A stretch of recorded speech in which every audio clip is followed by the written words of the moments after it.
Oke guys, welcome back to Daily Charting with Toshi, di mana kita akan daily chart your favorite cryptocurrencies. Dan sekarang kita masuk ke DCWT sesi kedua, di mana di sesi kedua ini kita akan lebih fokus ke altcoins ya.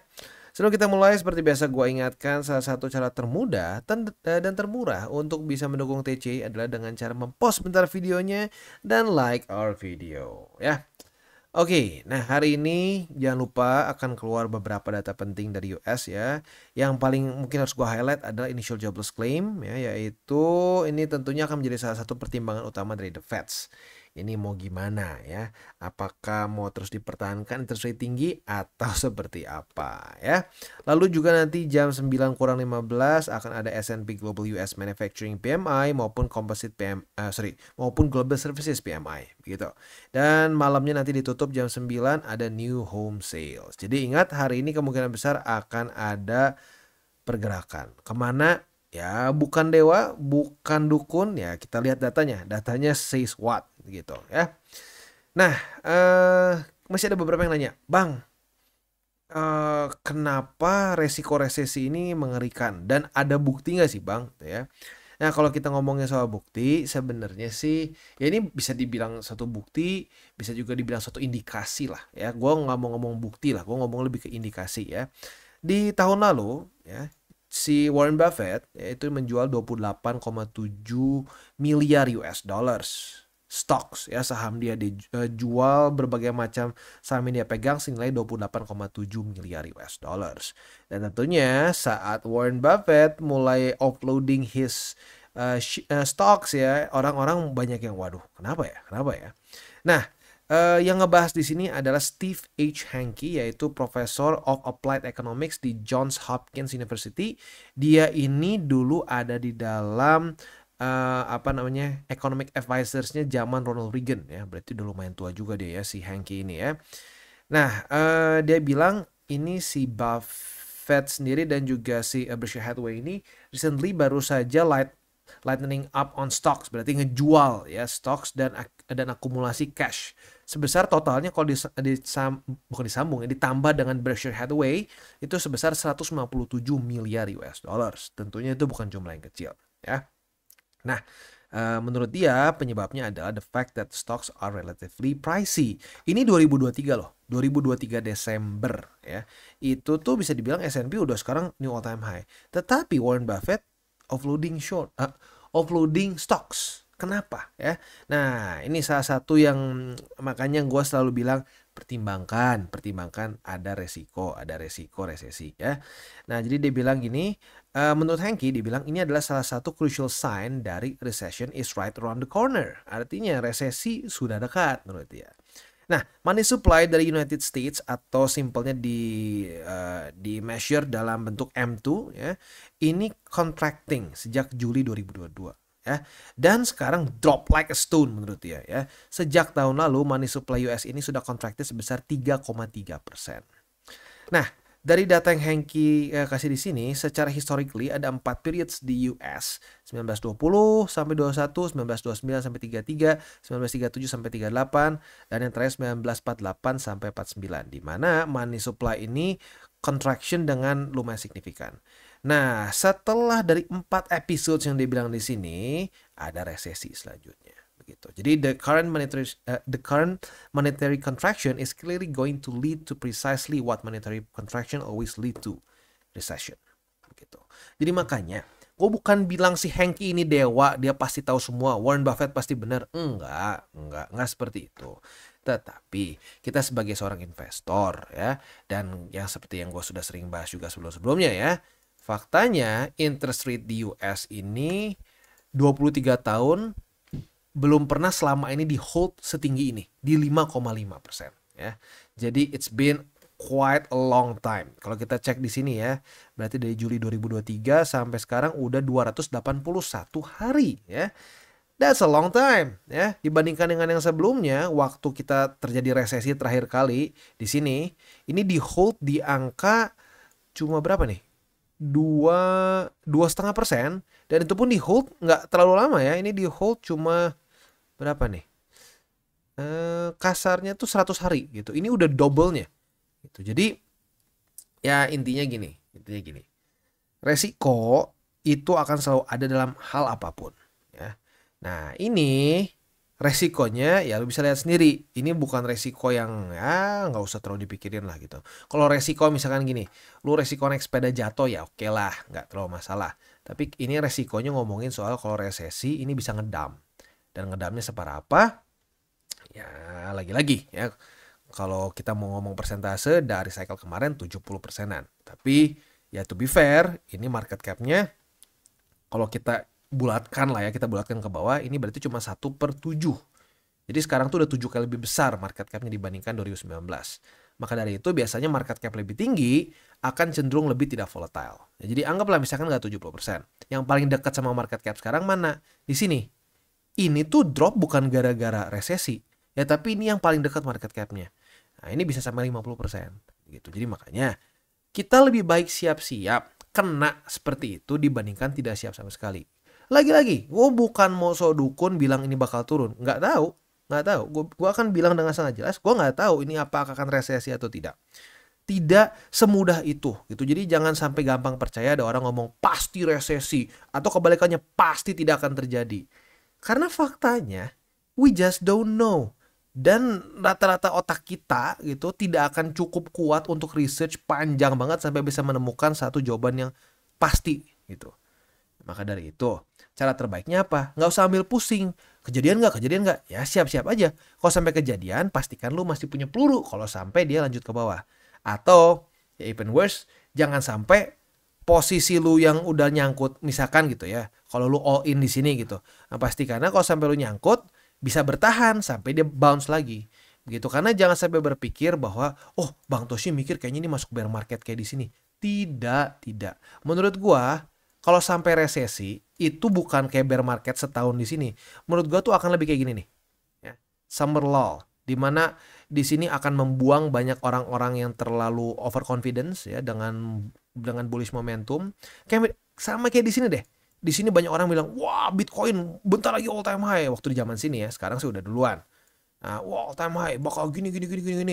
Taunya apa? Kena resesi. Nah, di sini yang over leverage mati. Kehajar over leverage di sini antara mereka panik cut loss, antara likuidasi atau apapun itulah. Yalah, dikasih waktu berapa lama nih? Lu pikir ini kan kerasnya kayak bentar, paling berapa lama sih? Banyak yang nggak sadar. Ini ada toolnya di TradingView. Lu lihat butuh waktu berapa lama sampai balik lagi ke titik ini? 420 hari gitu loh. Nah, jadi lagi-lagi. Ini biasanya adalah masa-masa kita dalam tanda kutip membersihkan market dari over leverage, ya, over leverage positions begitu ya. Setelah itu udah ringan lagi nih. Udah nggak ada beban over leverage, naik lagi gitu. Jadi kalau sampai ini terjadi resesi, gue tuh bukan bilang ini kita masuk bear market seperti di sini. No. Menurut gua kita lebih mendekati ke sini gitu. Kalau nggak resesi gimana? Ya contohnya kayak gini, ini nggak kena resesi nih. Enak kan? Ya enakan nggak ada resesi. Ya gue juga pengennya kalau bisa nggak ada resesi. Tapi pada faktanya, datanya menunjukkan kita ada possibility terjadi resesi. Jadi gue sebagai seorang investor dan sebagai channel ya investasi ya, bukan channel pom-pom, bukan channel halu, bukan channel channel ngasal. Ya gue pengen nunjukin bahwa ada resiko seperti ini. Bukan pasti, tapi ada resiko. Kalau ada resiko, kita harus adjust portofolio kita adjust semua trading plan kita. Begitu. Apalagi dengan resiko yang ya ini bukan cuma soal spesifik di kripto aja, tapi ini mencakup seluruh dunia karena resesi US tuh pasti akan ada pengaruhnya ke seluruh dunia. Begitu. Jadi ya seperti itu ya. Kalau mau ngomong gue pengennya gimana, kan lu udah tahu ya, buat para subscriber gue yang dari 2022 deh, minimal 2022 akhir, kita kan akumulasi banyaknya di sini.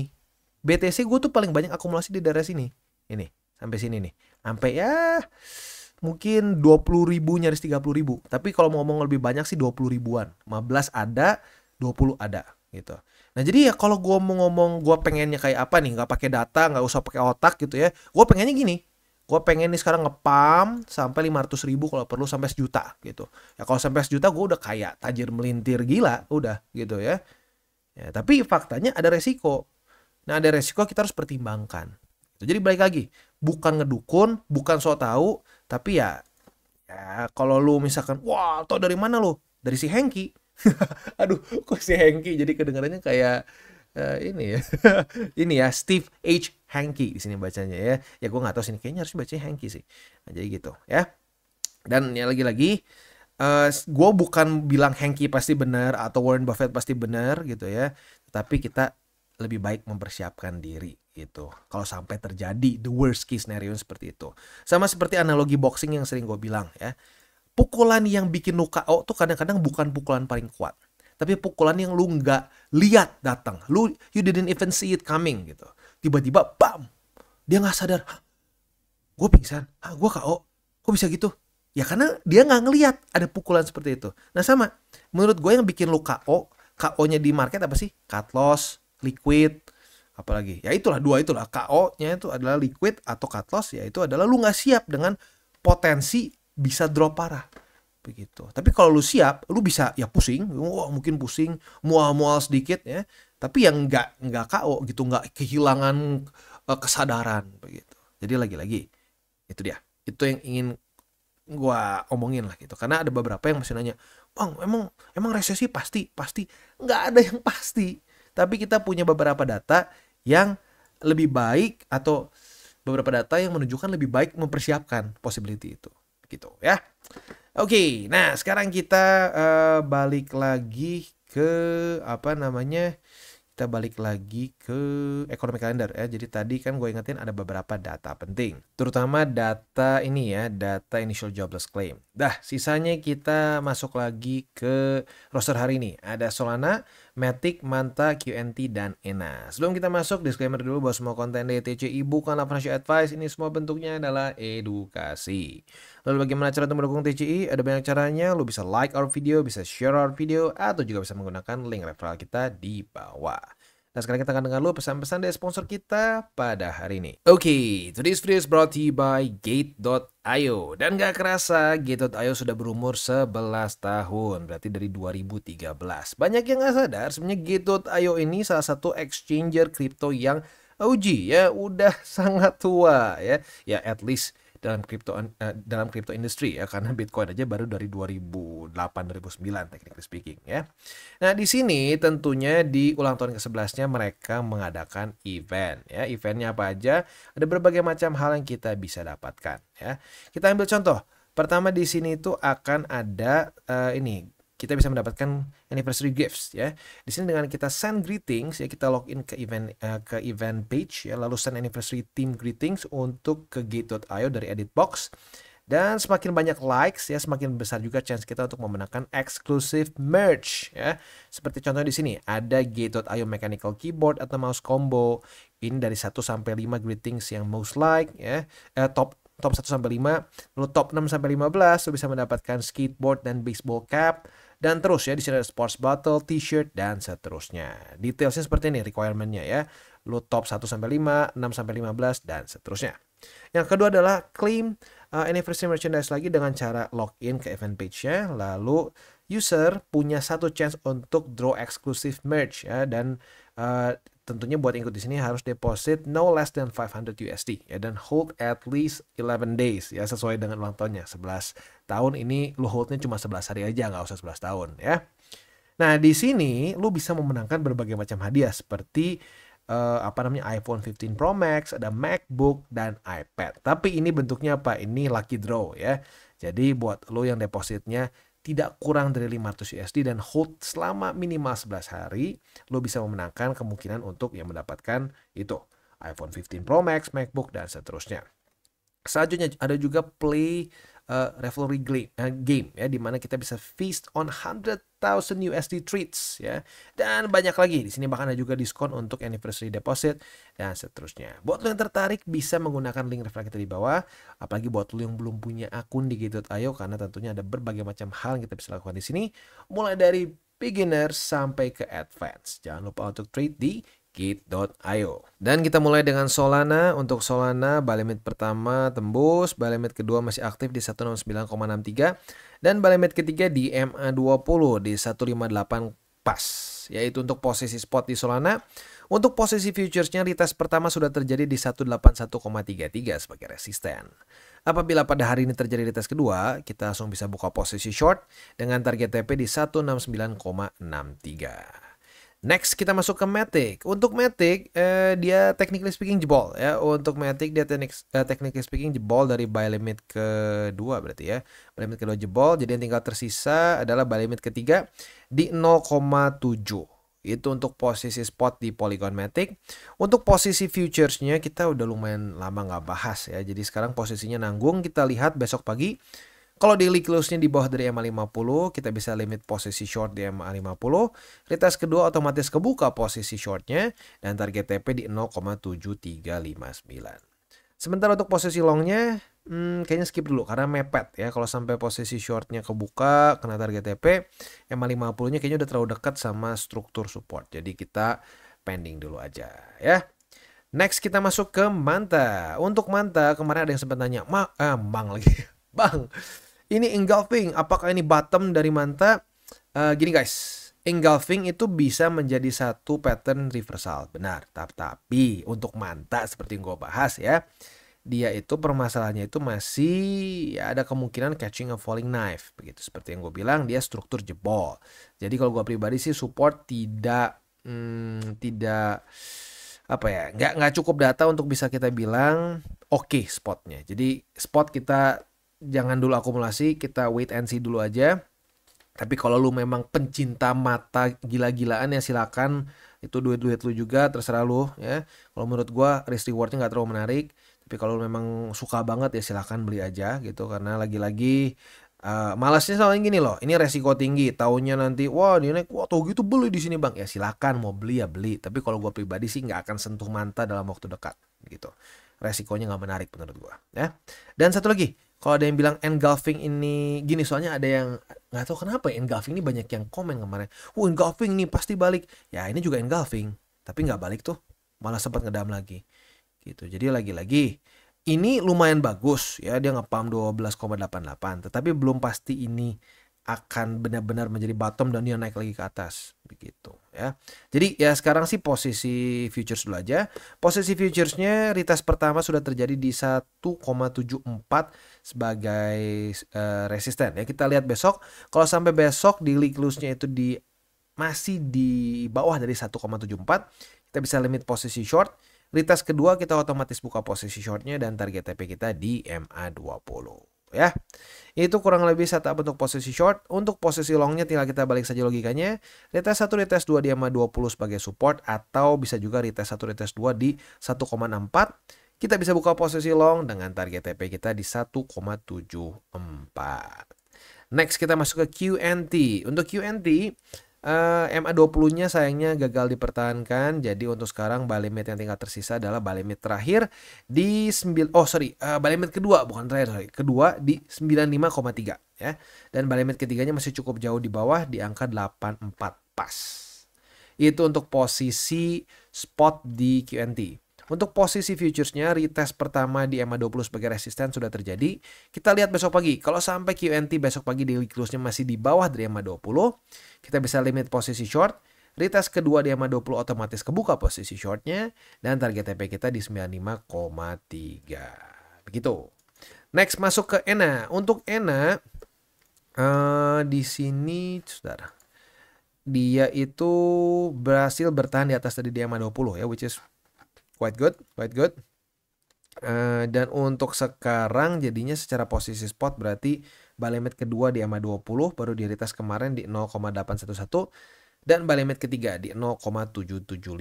Itu untuk posisi spot di ENA. Untuk posisi futuresnya, apabila pada hari ini terjadi retest kedua, kita otomatis langsung bisa buka posisi long. Tentunya retest keduanya ke MA20 ya. Nah, posisi long ini target TP-nya ada dua. Yang pertama, yang agresif di 0,911, which is itu adalah struktur di tanggal 18 dan 19 April kemarin ya. Untuk yang lebih konservatif, boleh target TP-nya sedikit di bawah di 0,887. Begitu ya.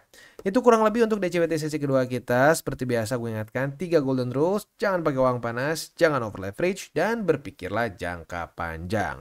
Plus jangan lupa hari ini akan keluar banyak data-data penting. Buat lu yang buka posisi futures, please ingat kalau lu konservatif apalagi ya, Udah dekat-dekat jam segini ya, belum kena target TP, pertimbangkan untuk tutup posisi aja, just in case volatility-nya tidak sesuai dengan harapan kita ya, alias meminimalisir resiko. Oke guys, jadi itu adalah akhir dari segmen DCWT kita pada hari ini. Dan jangan lupa bagi kalian yang merasakan manfaat dari segmen ini, jangan lupa untuk share ke teman-teman kalian. Dan apabila lu pengen mensupport channel kita, ya TCI, jangan lupa untuk menggunakan link referral kita di bawah. Nggak wajib ya, tetapi apabila lu menggunakan link referral kita di bawah, ada macam-macam ya, dari Bybit, Huobi, Maxi, toko kripto, dan banyak lagi ya. Ya, walaupun nggak wajib, tapi kalau menggunakan link referral kita, lu secara langsung membantu perkembangan dari TCI. Dan satu lagi, jangan lupa juga untuk join Telegram group kita, di mana kita bisa ngobrol-ngobrol santai mengenai dunia cryptocurrency secara dua arah. So, jangan lupa untuk like, subscribe, click the bell icon, and see you on the next video.